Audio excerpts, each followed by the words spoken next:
Welcome back, guys. So if like me you've grown tired of your terminal in PowerShell or your command line interface on Windows, then you might want to try out the eDEX-UI interface, and it could be a great and ideal solution for you.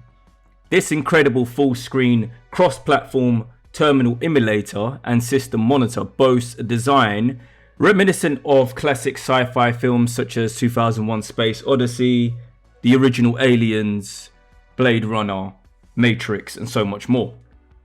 So if we head over to GitHub, where the repo originally resides, it was first established by Gabriel, who has now publicly archived it, which means it's no longer maintained by himself. You are still able to fork the project if you wish to carry it on and expand on it. As you can see, there's 2,200 forks to date. But for me, the project is still very much alive and works fantastically. As you can see from the description, they themselves describe it to be a sci-fi-like computer interface. Now, as you can see from the clip that's running, this essentially is what it can look like. So just an overview in terms of features. It's a fully featured terminal emulator. You have real-time specs in terms of RAM usage, CPU usage, geolocation, connections, transfer rates, and so much more. We have full support for touch-enabled displays if you're running a touch-based display. We have a directory viewer that follows the current working directories. And do have advanced customization and theme options with CSS injections. We can play with that later. And we have optional sound effects as well if you're tailored for different sounds and you want that kind of Hollywood hacking vibe going on. As you can see here, it works on all platforms including Mac, Linux and Windows. Here we can see it on a Debian type system. Here we can see it on a Mac, and we can see it here on a Windows OS. So as you can see from the screenshots, the flavors in which you design it is completely customizable and each to their own in terms of how it's going to be done. So that's enough theory and background behind the project. Let's get right into it. So from the main section under the README MD, you have the various links for your chosen operating system. For this instance, we install it on my Windows host. So if you click on Windows, and you can save it to your given directory. Now then, once that's saved and we install it, this is what we get.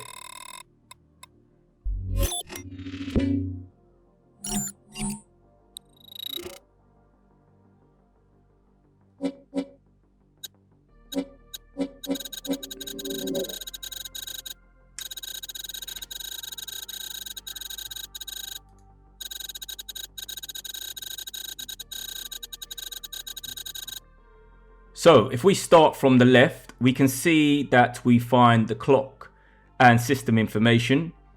The central shell is where you can input all your commands. As you can see here, we've set it to PowerShell, and you can also have many more empty terminals to initialize more sessions. And you have one main terminal. At the minute, I think you can accompany 5 succinct terminals. Now on the right side here, we can showcase the network interface information along with a globe information in real-time network traffic data. What you might note, you can see here 2 icons with a satellite and a green pin with a location on a country. Funny enough, the country pin location is quite specific because it has pinned it to the UK, and it's obviously basing it by my ISP information and publicly available IP, but it is accurate and it is pinned in the right location. So now we can see also on screen, located at the bottom right, we have a on-screen keyboard. So you can touch the keyboard itself, or you can just type through your own keyboard and it will type as normal. Now customization is another significant aspect of eDEX-UI.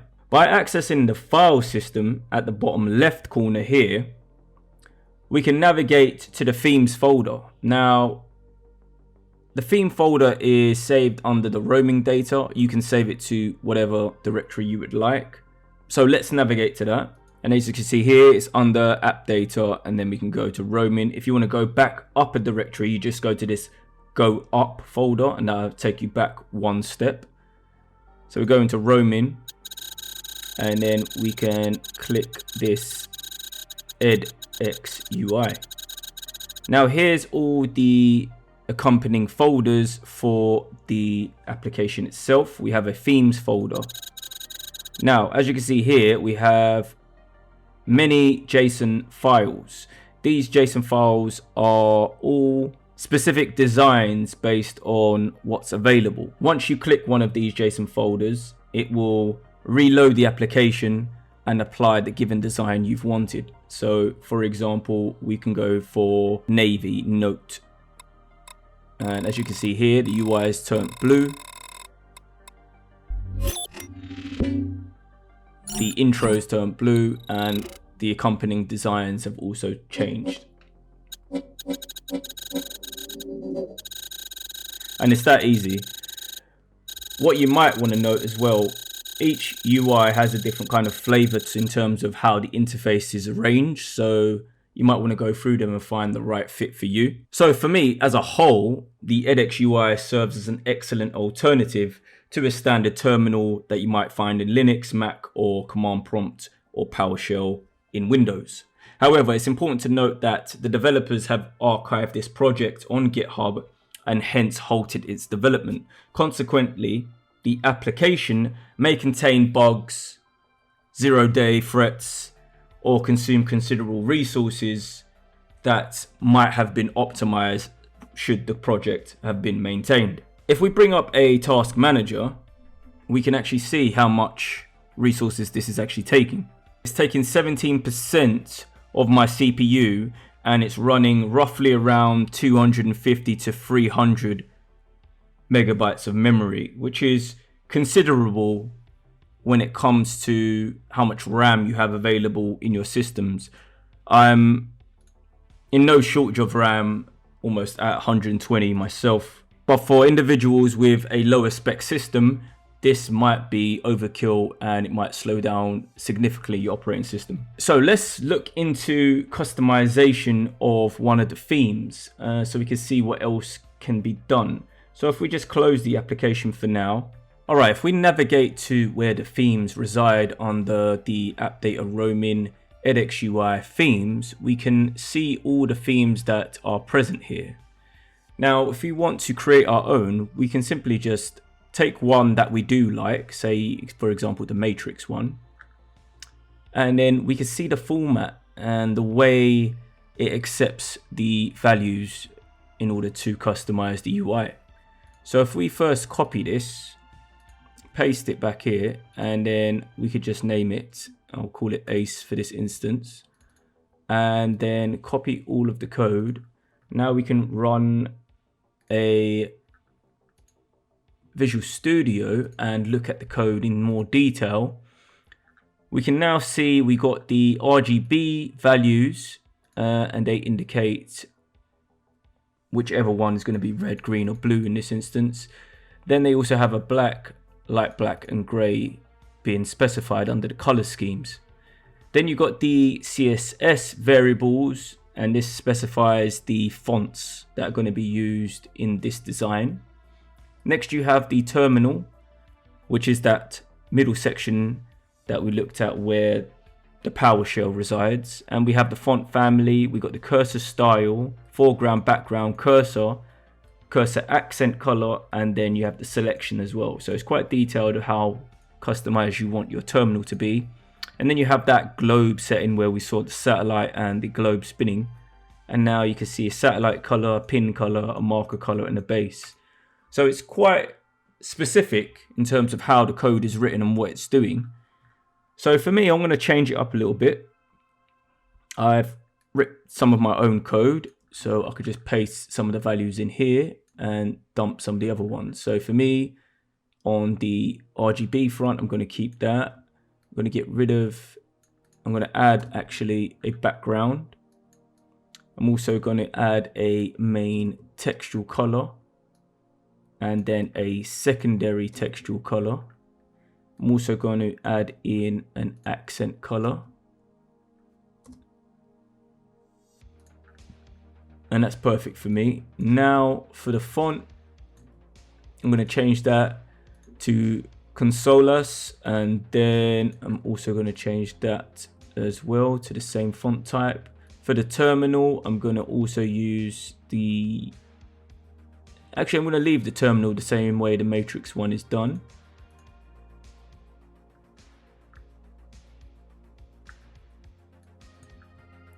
Great.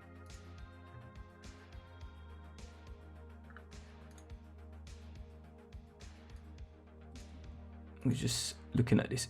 It expected something after here. There we go. And for the terminal, gonna slightly change. No, actually, we said we're gonna keep the terminal to the same way the matrix is. And for the globe, I slightly want to change the base to a different color. We can change the marker as well to a different color. I'll also change the pin. And I will also change the satellite. Bam. Now I will save this, and we have this under ace.json. I'll minimize this code actually. Minimize this. Go back to the directory. Paste my new code. Save that, and we are done. So let's fire up the application once more.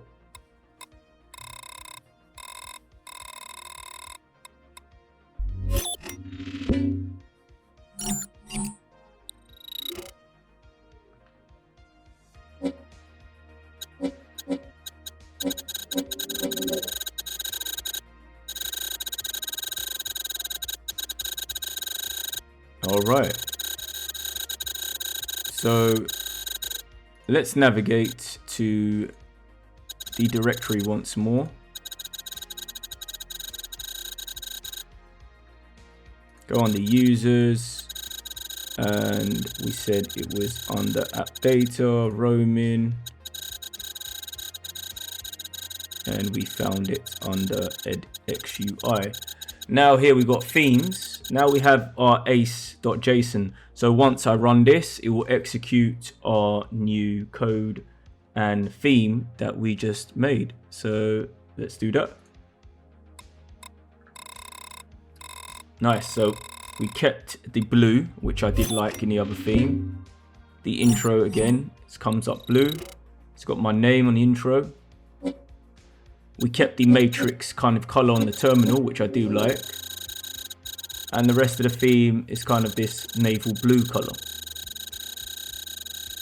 And it's perfect to kind of how I work and the style in which I want the UI. Again, sky's the limit in terms of customizations. You can really go to town with it. The final feature I want to demo to you is the settings based on preferences. So if you navigate back to where the eDEX-UI resides and hit the settings.json file, now you can see this settings overlay. Now it's slightly messed up, and I can appreciate that, but it is movable. Maybe based on the UI design we created, the color textures ain't as great as they could be. But from here, you should be able to see the environment. You can see here the shell environment's unspecified. However, you can also say the shell and provide the value of the application you want this background shell to be. So you could have this running command line. You can have this running possibly another application like Visual Code or a text editor like Notepad++. And that will be running in this section here. Next, you have the username for the welcome screen, and you can put your own here. You can also navigate to the clock hours, and you could change that to a 24-hour clock or a 12-hour clock. Port numbers, you can specify a local port for the UI shell to connect to. Also a ping address, you can have a local ping address, 888 for Google if you wanted that. Next, you have the keep geometry as a 16 by 8, 9. Next, you have a keep geometry by 16.9 ratio and a window mode if you want to keep that going. On the eye face, in terms of where this interface recalls data, you can specify which adapter you want to select. For this instance, I've just selected Wi-Fi. And also the current working directory, you can specify that here. So anytime the terminal window's loading, it will load always by default by whatever you define here. And I think those are the broad brushstrokes for it. Once you're satisfied with those settings, you got a save to disk option. I recommend you do that in order to save these settings. And then you just restart the eDEX-UI and you're done. Conclusion.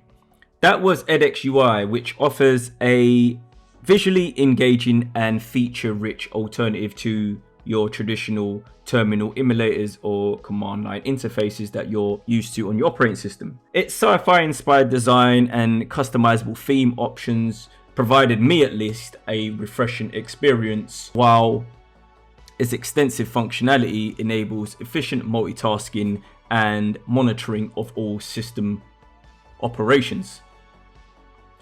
It's a shame that the project's no longer under active development, which may present performance issues, zero-day threats, and glitches that might not be able to be fixed.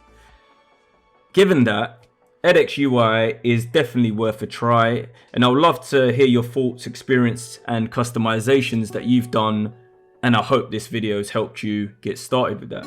Don't forget to like, share, and subscribe. This was the Ace. Stay safe in the cyberspace, and peace out.